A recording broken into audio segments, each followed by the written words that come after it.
Hello, everyone, and welcome back to Sunday Reads with Renee here at Simply Renee. My name is Renee. For today's double book review, I am reviewing two books by Julie Satow, and these are two books that focus a lot on New York. One of them is called The Plaza, the famous iconic hotel located in New York City, and the other one is When the Woman Ran Fifth Avenue, and it's all about women in the fashion industry and how they affected it on Fifth Avenue, one of New York City's most famous streets. I'm trying to do something a little bit different in the nonfiction book reviews than just history, literary criticism. So I thought doing these two books would be good because they're done by the same author who is a financial reporter in real life. And I also think these two books are good to kind of give us a little break from the historical aspects of nonfiction works I've been doing on this channel as of late.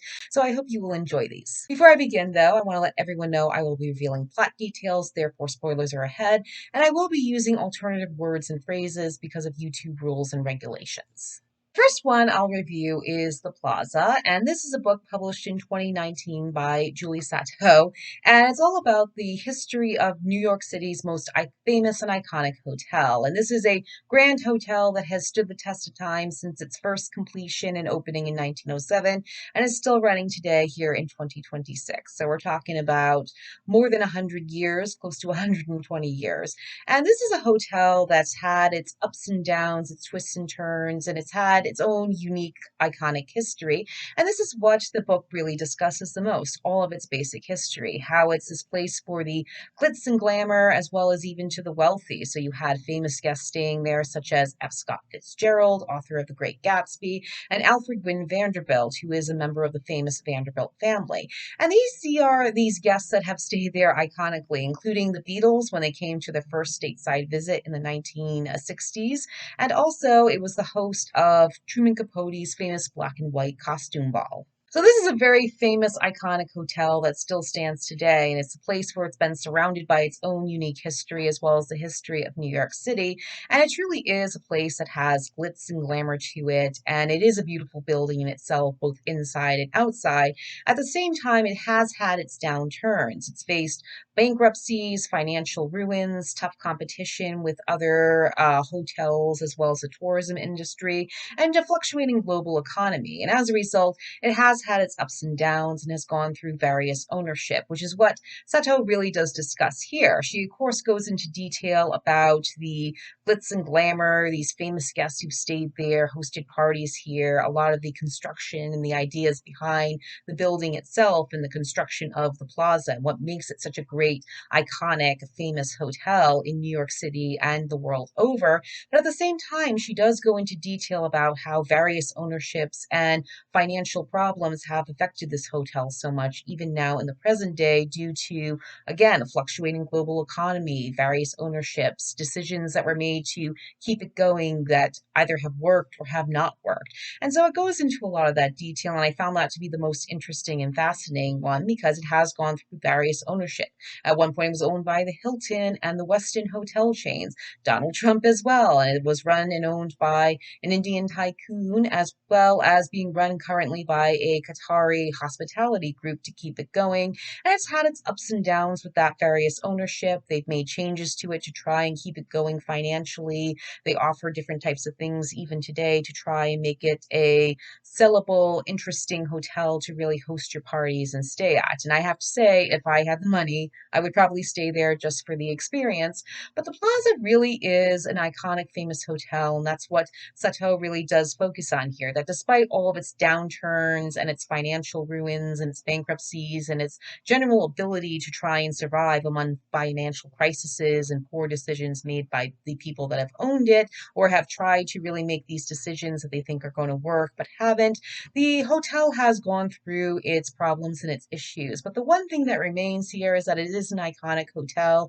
It's a landmark here in New York City, and I think it is a great hotel in its own way. And if I did have the money, I would definitely stay there just for the experience again. But I really liked this book because it goes into that history, both the good, the bad, the positive, and the negative. It really gets into that detail as much as possible. And since Julie Satow is a financial reporter, she really goes into that detail here as well. So the Plaza is something that I would recommend to read if you're interested in iconic hotel history or architecture, or even just the basic history of the ups and downs of hotels and why they succeed and also fail, what they have, the struggles in between to try and make itself work and still stay competitive and relevant even in changing times. So this is one that I would recommend definitely if you want to learn more about that. The next one is When Women Ran Fifth Avenue by Julie Satow, and this was published in 2025. So, a very recently published nonfiction work. And this one focuses more on the three women specifically who ran Fifth Avenue department stores in a more male dominated world back in the 20th century. And they focuses specifically on three different women. One is Dorothy Sayre of Lord and Taylor, who became the first businesswoman in America to earn a $1 million salary. Then Hortense Oldham, who was a housewife that became someone running the entire business that her husband owned called Bachman Taylor. And the other one is Gertrude Stutz. I hope I pronounced that correctly. If I don't, I apologize. But she ran Bendel's and she gave it more of a modern look and really revolutionized the department store industry in that regard by giving it a more modern look at a time when it truly needed it in the 1960s.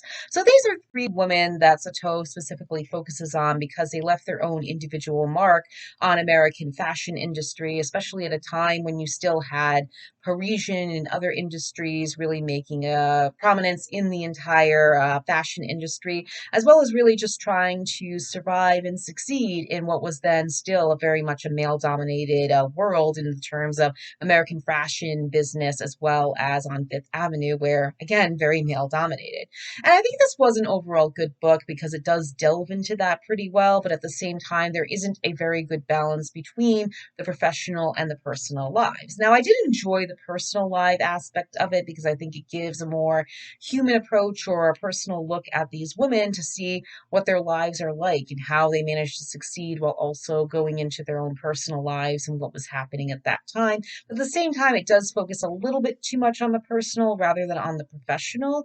But so I think Satow doesn't really do a good balance with that. Other than that, I did enjoy this book. I think it was interesting to learn more about a woman's place in an executive positions when there weren't very many of them or little to none at that time in the 20th century. And I think it was a very interesting book overall. It was nice to learn a little bit more about these women because I never really looked them up very much. It's not something I was ever really too interested in. So getting that little bit more reference in history was very beneficial to me to see their struggles and failures as well as their successes and how they really turned these businesses around and how there were these struggles as well to get those businesses off the ground and how they're also dealing with changes and trends throughout those years. Everything changes, of course, as we know, and you have to figure out these different ideas to really gravitate customers to coming into your business, especially at times when there's so much competition, including in New York City, and you have these fluctuating economies and money and salaries do change with the regular consumer. So this was an interesting book overall. I think it is something worth reading if you're curious about not just the American fashion industry or the fashion industry in general, but also just how these women do succeed and women in business environments, especially executive positions, make things work in very tight economies, very tough competition, and how they manage to succeed as well as have their failures and struggles. So I do think this is an excellent book that I would recommend. I think it was very informative and a very interesting one too. And this completes the book reviews. Now tell me what you think. Have you read these books? Do you agree with me, not agree with me? Are there other books with similar themes and histories that you've read before and can recommend? Please let me know in the comments below. I welcome all discussions as always.